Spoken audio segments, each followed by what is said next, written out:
There is a profound irony at the heart of the American dream. The more you own, the more you owe to a landlord that never goes away. You can spend 30 years of labor to pay off a mortgage, yet the moment the bank releases its lien, the state tightens its own. Ownership and private property rights are the hallmarks of a free human being, but in the modern United States, ownership has been surreptitiously replaced with a system of totalitarian authoritarian control. The property tax you pay is not merely a contribution to your community. It is a commercial lien based on a hidden contract you signed when you entered the public jurisdiction. If you fail to pay this annual tribute, the government, acting as a corporate creditor, will seize your land and sell it to the highest bidder. You are not a homeowner. You are a tenant in a high-stakes protection racket, paying perpetual rent for land you supposedly bought.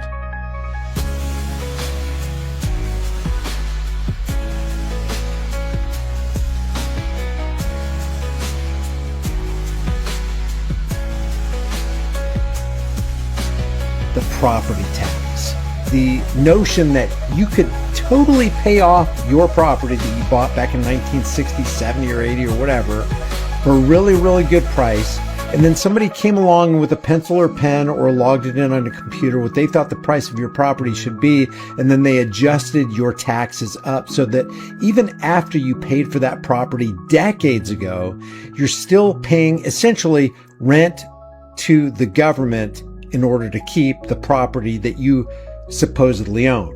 If you own the property, but you have to continue to pay to keep it, you don't own jack. And this isn't the land of the free, home of the brave, because ownership and private property rights are the hallmark of a free human being. Renee, this is Texas Cowgirl 1111, posted just today or yesterday, hypothetically, I'm being taxed on money I never made. Let it sink in. If I bought my property outright for $60,000 in 2009, now the county says it's worth $246,000. Did I sell it? No.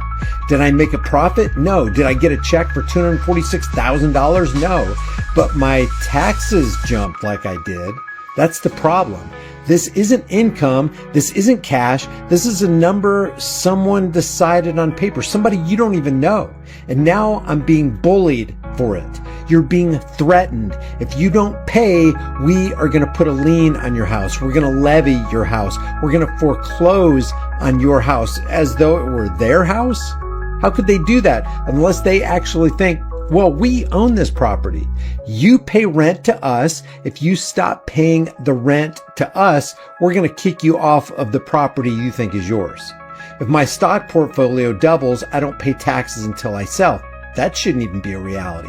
If my income doesn't increase, I don't magically owe more income tax. So why does owning a home work differently? Why am I being taxed on unrealized gains? I think these are appropriate and reasonable and logical, insane questions. Not insane questions, sane questions. The house isn't just an investment, it's where people live. And this system means you can do everything right, pay off your home, and still get squeezed harder every year because of a number you never turned into money. You don't truly own something if you can be taxed out of it. To reclaim your sovereignty, you must first understand the legal shackles of your deed. Most Americans believe they possess absolute ownership, but legally, they hold what is called fee simple title. This is the legal bridge to feudalism. Under fee simple, your ownership is conditional, subject to the superior claim of the state through land use restrictions, eminent domain, and property taxes. Contrast this with allodial title. This is the only form of absolute ownership, a system where you are the ultimate sovereign of the property. Allodial title is not subject to leases, rents, or outside control. While the organic law of the United States was intended to be allodial, administrative agencies have buried this reality under layers of corporate code. All lands within the state are allodial, and feudal tenures of every description with all their incidences are prohibited. Article 1, Section 15 of the Minnesota Constitution. In practice, the government ignores these constitutional mandates, treating all land as feudal, fee simple estates to ensure they can extract wealth from your labor in perpetuity.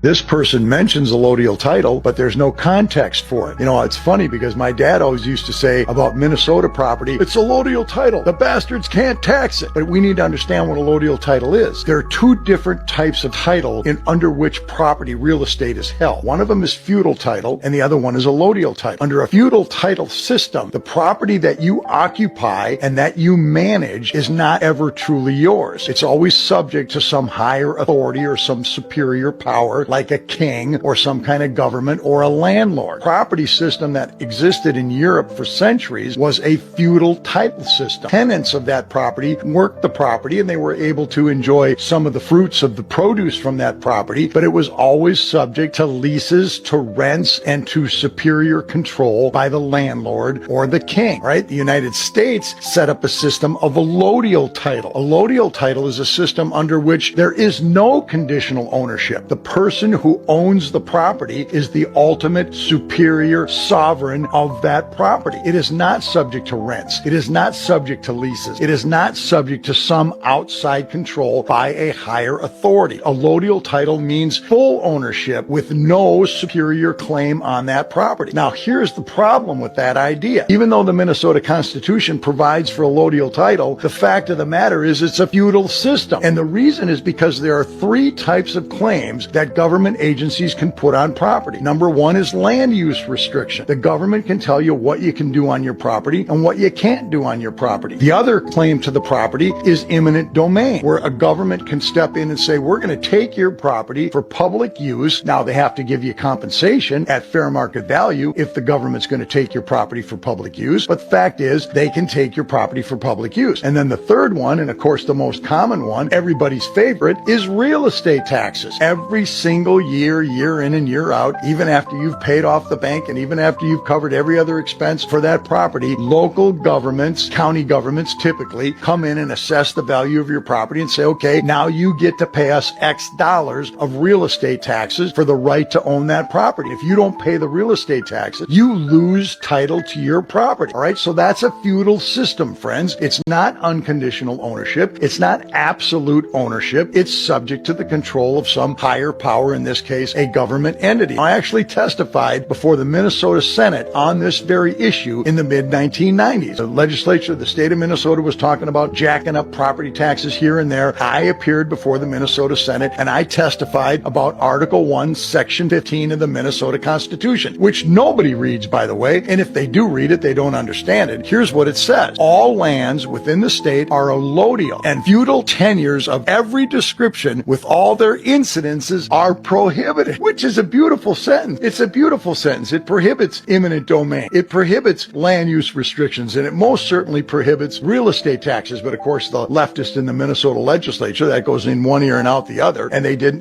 they just had no impact on it. But the fact of the matter is, friends, you don't own your property as long as you are holding that property in what is called in modern U.S. law now fee simple ownership. So even though it's supposed to be an allodial system, in practice it operates as a feudal system, and that's why the government is in their pocket year after year after year, even after they paid for their property.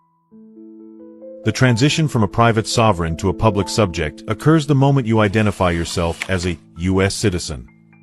Under 8 U.S.C. 1401, the government defines a dual status, the national and the citizen. By checking the U.S. citizen box on applications, you are entering a contract to reside. The Latin trap. The term resident stems from the Latin res, to wipe or change, and identify. When you claim residency, you are re-identifying from the private side, the organic American, to the public side, the corporate slave. The DS-11 smoking gun. Historically, the DS-11 passport application included question 11, which explicitly asked if the applicant was a state citizen. This option has been systemically removed to obfuscate the truth and force everyone into the federal, commercial, U.S. citizen category. Capitis diminutio maxima. Notice your name on your tax bills or driver's license. It is always in all caps. This typography is not a stylistic choice. In the Uniform Commercial Code, UCC 1201, this conspicuous format signifies a legal person or a corporate entity. You have been reduced to a product of the state. Zip code jurisdiction. The zip code is a tool used to bind your physical location to a federal commercial jurisdiction, effectively pulling you out of the organic land and into the corporate bubble. Property taxes could be a thing of the past here in Ohio if voters get a say this November. A possible constitutional amendment to eliminate those taxes has taken shape.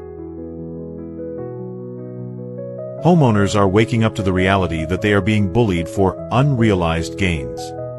If you bought a home for $60,000 and a bureaucrat decides it is now worth $246,000, you are being taxed on $186,000 of profit you never actually received. This is pure extortion. Strategic resistance. Communities are now discussing a NATO-like Article 5 for property rights. The concept is simple. If the state moves to foreclose on one sovereign neighbor for unpaid taxes, the entire community rallies peacefully to resist. The state cannot stop tens of millions of people who collectively decide to stop paying for rights they already own. The 508c1a remedy. Many are moving their assets into 508c1a status. Unlike the 501c3, which requires government permission and carries restrictions, a 508c1a is a private, tax-exempt entity that exists completely outside government jurisdiction. Legislative fire. Movements in Ohio and Florida, with the 2026 ballot initiative, are pushing to provide constitutional protection for homeowners and abolish property taxes entirely, ending the era of government rent. Like the movie The Matrix, once you see the machinery of the corporate overlay, there is no going back.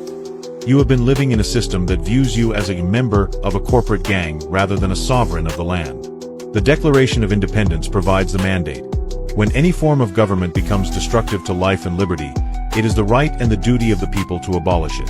Reclaiming a allodial title and rejecting your status as a 14th Amendment citizen is the final frontier of American freedom. Are you ready to step out of the corporate bubble and back into the organic American jurisdiction? The path from tenant to sovereign begins the moment you refuse to be extorted for the right to exist on your own land.